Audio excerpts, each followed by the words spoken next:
Kalau kamu nampak bintik-bintik hitam pada matahari, maksudnya sultan kamu akan mati pada tahun itu.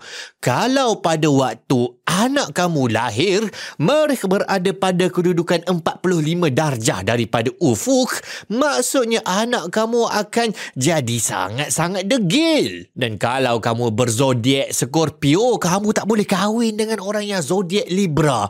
Nanti kamu akan bercerai pada tahun yang pertama. Ini dan banyak lagi adalah contoh-contoh ilmu tilik bintang atau dipanggil sebagai ilmu tanjim, ilmu ahkam an-nujum, tapi dalam video ini kita akan panggilnya dengan nama astrologi. Cakap pasal astrologi ni alhamdulillah, thumma alhamdulillah, sebab mainstream kebanyakan masyarakat kita telah pun tinggalkannya. Yelah, taklah nak kata bahawa semua orang dah tak percaya dah, semua orang dah tak amalkan dah. Astrologi ni ada je lagi. Tetapi ia tidak diajar di sekolah-sekolah, dalam buku-buku teks benda ini tak diajar. Dan kita ada golongan yang paling anti dan paling menentang sekali astrologi ini, iaitu golongan sains, ahli-ahli sains, saintis-saintis yang bagi mereka ini adalah khurafat semata-mata. Bintang tak menentukan nasib seseorang. Ini sangat tak saintifik, kan? Tapi yang pelik, menarik dan ironinya bahawa dalam sejarah sebenarnya tak langsung begitu. Malah golongan-golongan yang paling kuat menggunakan, mempromosikan astrologi adalah saintis pada zaman dahulu. 1000, 2000, 3000 tahun yang lepas. Kalau kita tengok di barat, saintis ahli astronomi mereka malah antara yang paling popular sekali, macam Galileo atau Kepler. Mereka percaya kepada ilmu tilik bintang.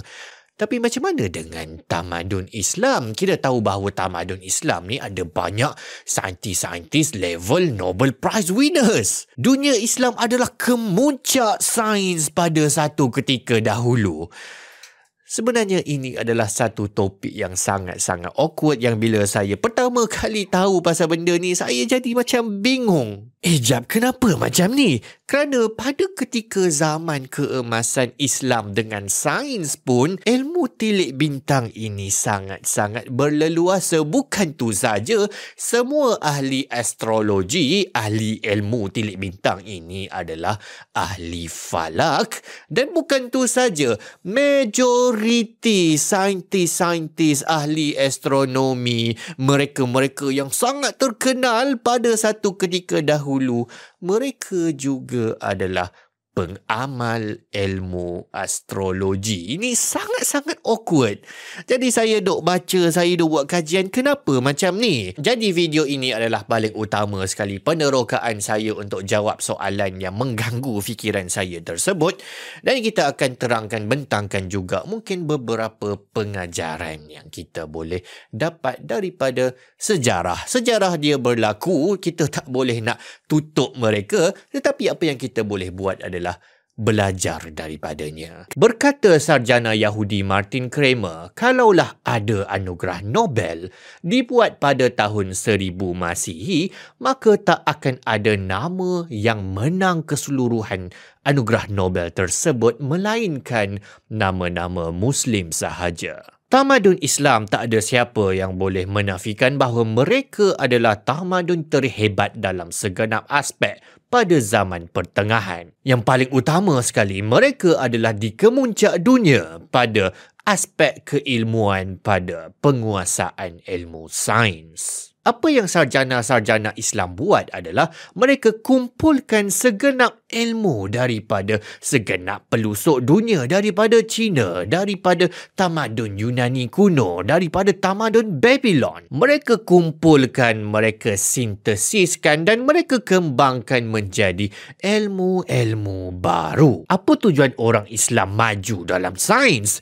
Kata David Berlinski, seorang yang bukan Islam juga, mengatakan bahawa Islam adalah satu-satunya agama dalam dunia yang menggunakan sains untuk tujuan beribadah. Yang paling utama sekali adalah ilmu falak. Ia digunakan untuk menentukan arah kiblat dan sangat-sangat penting untuk tahu waktu yang paling tepat masuknya waktu solat. Jadual-jadual pergerakan bintang direkodkan dengan rapi dan mereka membina balai cerap yang paling-paling besar, paling-paling maju di dalam dunia ketika itu. Jadi ini poin yang paling penting sekali saya kena cakap dalam video ni adalah yang pertama sekali, kita jangan memandang rendah, jangan memperlekehkan, jangan mengutuk dan jangan menghina sumbangan-sumbangan ilmiah yang sangat-sangat penting yang telah pun disumbangkan oleh sarjana-sarjana pada tamadun Islam. Diorang ada banyak sangat sumbangan dan kita hormat mereka disebabkan itu. Tapi malangnya ada aspek ilmu yang mereka terima, terutama sekali daripada tamadun lain seperti tamadun Yunani kuno yang sangat-sangat bermasalah. Antaranya dan paling utama sekali adalah ilmu astrologi. Ilmu astrologi tak sama dengan ilmu astronomi. Ilmu astronomi adalah ilmu falak. Astronomi adalah kiraan matematik pergerakan objek-objek angkasa. Kita tengok bintang-bintang, planet-planet, kita rakamkan pergerakan mereka, kita rekodkan, kita datakan dan malah kita boleh buat ramalan disebabkan ia adalah sunatullah. Dengan ilmu falak kita boleh tahu bila jadi gerhana, bila buruj-buruj akan muncul, malah bila komet akan datang balik selepas beratus tahun. Para saintis, para ulama, para agamawan tak ada masalah dan mereka malah menggalakkan untuk kita kuasai ilmu falak, ilmu astronomi ni untuk membantu kita tentukan masuknya waktu solat, untuk bantu kita tentukan mana arah kiblat. Tapi agamawan sangat-sangat tak suka, tak bersetuju, malah membantah ilmu astrologi. Di mana astrologi adalah satu ilmu yang kita kaitkan pergerakan bintang-bintang, pergerakan planet-planet dengan kesan langsung kepada makhluk-makhluk di planet bumi. Dan aspek penting astrologi malangnya adalah apabila diberikan kekuatan kepada pergerakan bintang-bintang untuk tentukan perkara-perkara ghaib. Bintang-bintang, planet-planet dianggap ada kuasa khas nak tentukan bila seseorang itu mati, macam mana perangainya 20 tahun akan datang, bila akan tamatnya kerajaan-kerajaan hebat. Malah ahli astrologi daripada kelompok Muslim sendiri pernah membuat ramalan bila Islam akan tamat. Astrologi sebenarnya dah wujud lama sebelum kedatangan Nabi Muhammad SAW. Tamadun-tamadun manusia kuno beribu-ribu tahun yang lalu, mereka buat kajian pergerakan bintang dan mereka mengaitkan dengan nasib dan keadaan penghuni planet bumi. Bagaimanapun di dunia Islam, pengasas yang mempopularkan ilmu astrologi adalah Abu Ma'syar al-Balkhi pada abad ke-9 Masihi. Beliau sendiri antara lain adalah seorang Syiah dan saya sendiri sebenarnya dah baca buku tulisan beliau berkenaan ilmu astrologi. Ada dua perkara utama yang kita boleh dapat daripada tulisan beliau yang mewakili ahli-ahli astrologi pada zaman Islam. Yang pertama, asas paling utama ilmu astrologi dalam dunia Islam adalah diambil daripada semua tamadun-tamadun lain yang sebelumnya yang bukan Islam. Abu Ma'syar menggelarkan pengkaji-pengkaji bintang dan ahli-ahli astrologi ini sebagai warisan masters ataupun orang-orang bijak zaman dahulu yang telah pun menguasai ilmu bintang. Rujukan utama ahli-ahli astrologi pada zaman keemasan Islam ini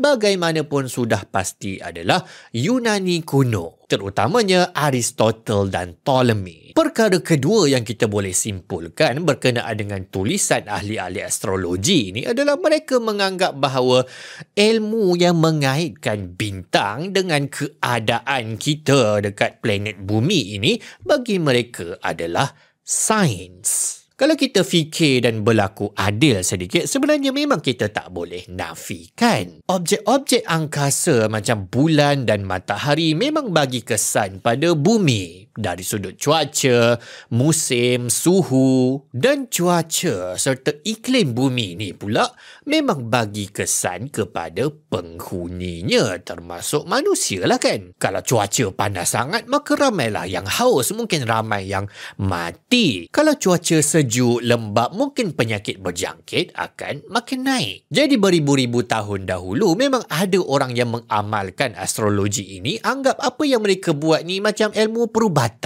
macam sains. Dan itulah sebab kenapa astronomi dengan astrologinya dulunya datang berpackage, diorang berkait. Kalau orang amalkan belajar ilmu falak astronomi dan itu bagi mereka adalah sains yang mengkaji alam, jadi bagi mereka astrologi ini pun adalah satu sains. Kaji kesan pergerakan bintang kepada alam. Cumanya ada beza yang sangat-sangat besar antara astronomi dengan astrologi. Beza yang paling simple yang kita semua boleh tengok adalah astronomi penuh dengan jadual-jadual data, pergerakan bintang. Tapi astrologi bila dia buat ramalan, katakan kalau nampak bintik-bintik hitam dekat atas matahari, Sultan akan mati. Kalau kita tahu susunan objek-objek angkasa seluruhnya, maka kita boleh tahu dengan tepat untuk seorang manusia khusus. Kita boleh tahu perangai dia macam mana. Kita boleh tahu bila macam mana datang sial. Dan kita boleh tentukan dengan siapa yang dia sesuai kahwin. Macam mana tahu ni? Ada jadual ke?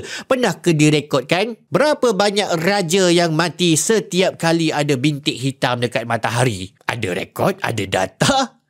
Tak ada. Jadi macam mana ahli-ahli astrologi boleh tahu macam mana diorang boleh buat ramalan berdasarkan pergerakan bintang-bintang? Kalau tak ada data, graf frekuensi, boleh buat statistical analysis, mana datang? Jawapannya bukan melalui sains, tetapi melalui falsafah. Pengikut-pengikut astrologi daripada kaum muslimin, mereka ini juga adalah pengikut falsafah natural philosophy Aristotle, di mana Aristotle mendatangkan beberapa hukum-hukum alam yang beliau bukan dapat daripada eksperimen tapi menerusi falsafahnya. Antaranya adalah bintang-bintang di angkasa, terutamanya 7 planet, ada kekuatan yang tersendiri yang boleh bagi kesan kepada dunia. Aristotle mengatakan bahawa bintang-bintang angkasa yang kita nampak tu semuanya adalah sempurna. Diorang tak korup dan diorang tak berubah. Yang dah pasti menurut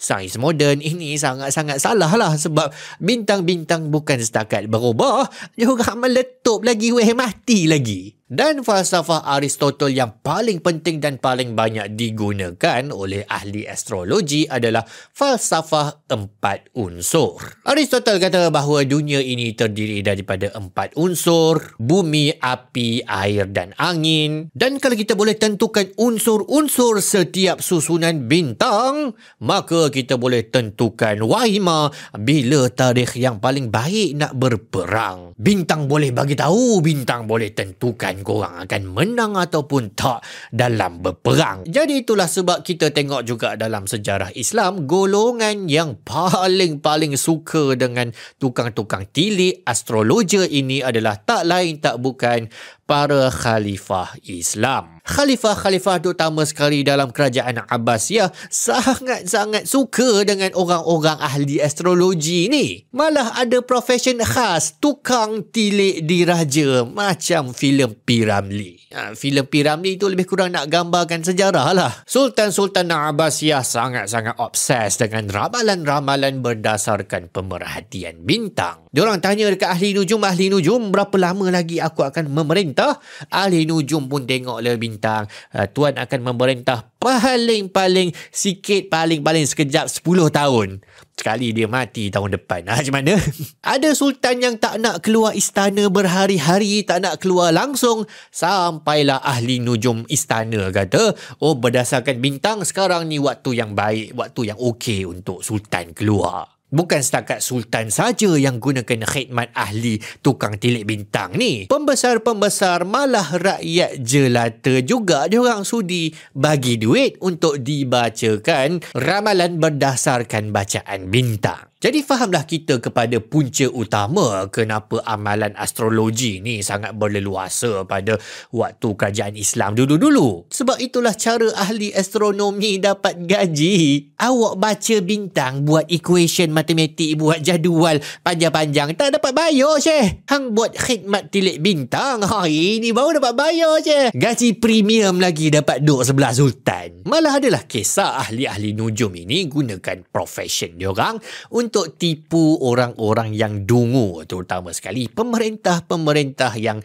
dungu, percaya dengan benda pelik-pelik. Jadi suatu hari Hulagu Khan memenjarakan dan nak membunuh sejarawan hebat Al-Juwaini. Jadi Nasiruddin At-Tusi yang merupakan ahli falak dan ahli astrologi yang paling power satu dunia kenal beliau ni, dia pergilah jumpa dengan Hulagu Khan tu. Dia nak selamatkan member dia Juwaini ni dan dia tahu bahawa sultan sangat-sangat menghormati dirinya sebagai tukang tilik bintang yang paling power dalam dunia waktu tu. At-Tusi ni dia masuk dalam bilik sultan, dia bawa kemenyan berasap-asap tu kan. Lepas tu dia kata, Sultan, ini sangat-sangat bahaya. Aku mengesan malapetaka hebat yang akan menimpa kau. Bintang-bintang bagi tahu aku, ini bahaya malapetaka besar. Kalau kau nak selamat wahai Hulagu, kau kena lepaskan Juwaini. Maka Hulagu pun percaya dan dia melepaskan Juwaini. Apa kata Islam tentang astrologi? Ada satu kisah yang sangat-sangat penting, iaitu ketika mana anak Nabi Muhammad SAW, Ibrahim, meninggal dunia. Pada waktu itu berlaku gerhana matahari. Jadi orang pun kata berlakunya gerhana matahari kerana kematian anak Nabi Muhammad SAW. Diorang kata alam matahari pun turut bersedih. Tapi apa yang Nabi balas, dan ini sangat-sangat indah. Malah ia menjadi bukti kenabian Muhammad SAW. Kalau Nabi seorang yang penipu, na'udzubillah min zalik, kita tak kata macam tu. Tapi ramai orang bukan Islam yang tuduh Nabi sebagai penipu. Kalau Nabi adalah penipu yang nakkan pangkat, yang nakkan harta, maka pada waktu dia dah pasti Nabi akan ambil kesempatan. Nabi akan kata bahawa gerhana matahari pun menangis ketika mana anak aku meninggal. Inilah bukti. Korang tak percaya lagi ke bahawa aku adalah Nabi yang sebenar? Tak. Nabi tak buat macam tu. Sebab Nabi adalah Rasul yang sebenar. Kata Nabi Muhammad SAW, sesungguhnya matahari dan bulan tidak gerhana kerana kematian atau kehidupan seseorang. Apabila kalian melihatnya, solatlah dan berdoalah kepada Allah. Ini jelas Nabi kata pada kita gerhana matahari tak jadi sebab orang mati ke, orang lahir ke. Malah Nabi kata siapa yang mendatangi tukang ramal ataupun dukun, maka solatnya tidak diterima 40 hari. Jadi dari sudut agama, larangan dan ancamannya jelas. Makanya agamawan dan ulama-ulama secara umum memang tolak habis dan mereka menentang astrologi. Tapi mereka tak tolak, malah mereka menggalakkan astronomi, ilmu falak.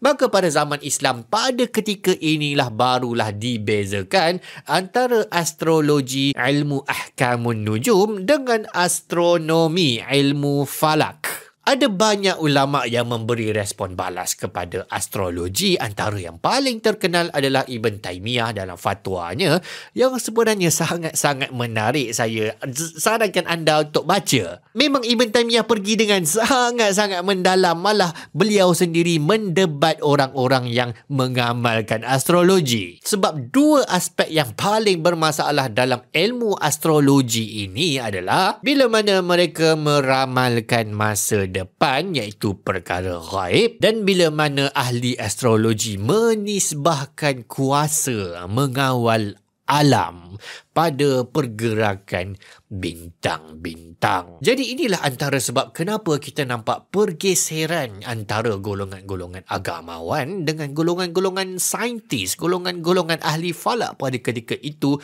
iaitu pada isu astrologi. Tapi yang menariknya, bukan semua agamawan sahaja yang menolak ilmu ni. Ada juga kalangan saintis dan ahli falsafah yang menolak astrologi. Antaranya adalah Ibn Haytham, sangat-sangat menarik, dan Ibn Sina. Tapi selain daripada hujah agama, apa lagi cara kita nak membantah astrologi ni? Banyak sangat, malah itulah sebab sekarang tak ada ahli-ahli saintis yang memandang serius pada ahli astrologi. Antara sebab yang paling simple adalah semua ahli astrologi beribu tahun yang lepas, pada zaman Yunani kuno, pada zaman Babylon, yang ahli-ahli astrologi zaman Islam ambil daripada ilmu diorang masih belum jumpa planet Uranus, Neptune dan Pluto. Tiga-tiga planet ni ditemui selepas diorang.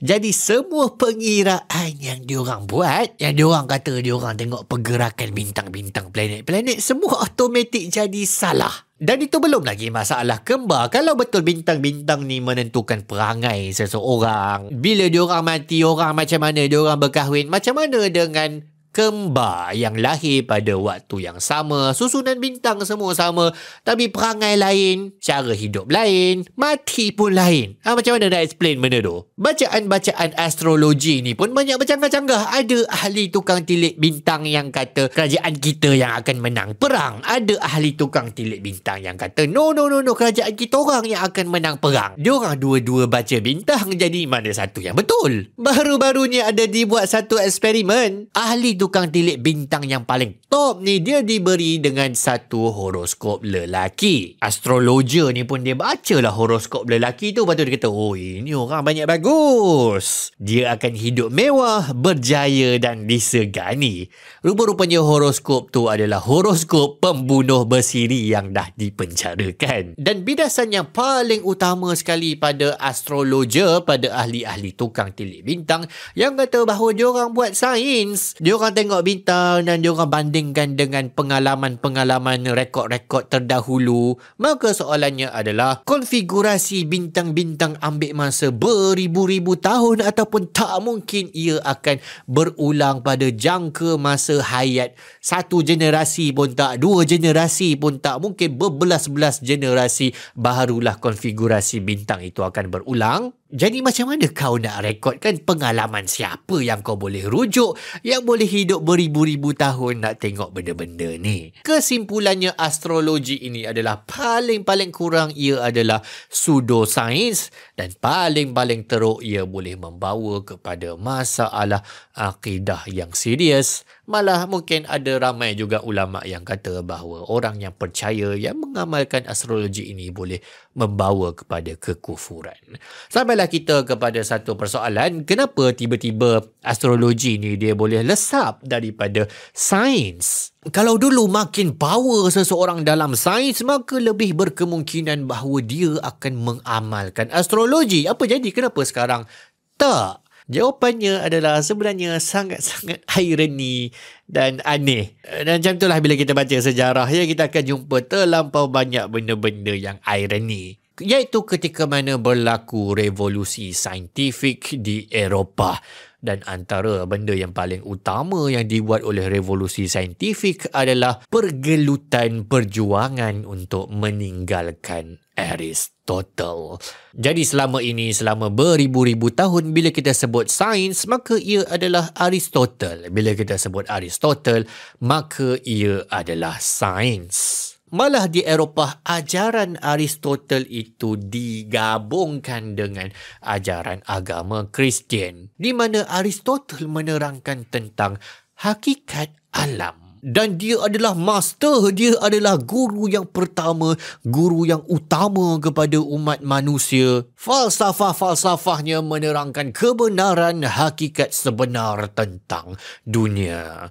Masalahnya, golongan saintis-saintis sebenarnya temui banyak masalah dengan falsafah Aristotle ni. Ada banyak kecacatan data yang tak mudah nak ditampung. Makin lama makin banyak lubang, makin lama makin banyak kecacatan yang kena ditampung oleh para saintis. Sampailah akhirnya golongan saintis-saintis barat, mereka membuat lonjakan yang sangat-sangat besar dimulakan oleh Copernicus di dalam revolusi Copernican, ya, bahawa bintang-bintang bukanlah sempurna, mereka berubah-ubah dan bumi bukanlah pusat alam. Dimarakkan dengan kebencian terhadap gereja yang memonopoli ajaran Aristotle, maka di sini ironi yang kita boleh lihat adalah satu tamadun yang dulunya sangat-sangat mundur berbanding dengan tamadun Islam. Mereka berada pada zaman gelap, malah mereka terpaksa belajar daripada master-master sains daripada dunia Islam. Mereka yang lebih awal meninggalkan khurafat nenek moyang, hasilnya kemudian mereka jauh lebih maju meninggalkan dunia Islam, dan mereka yang paling awal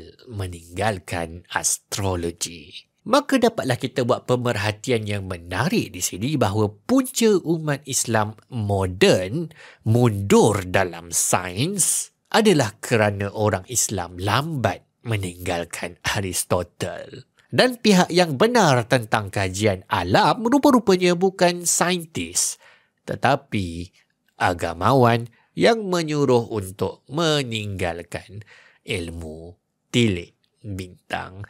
Assalamualaikum.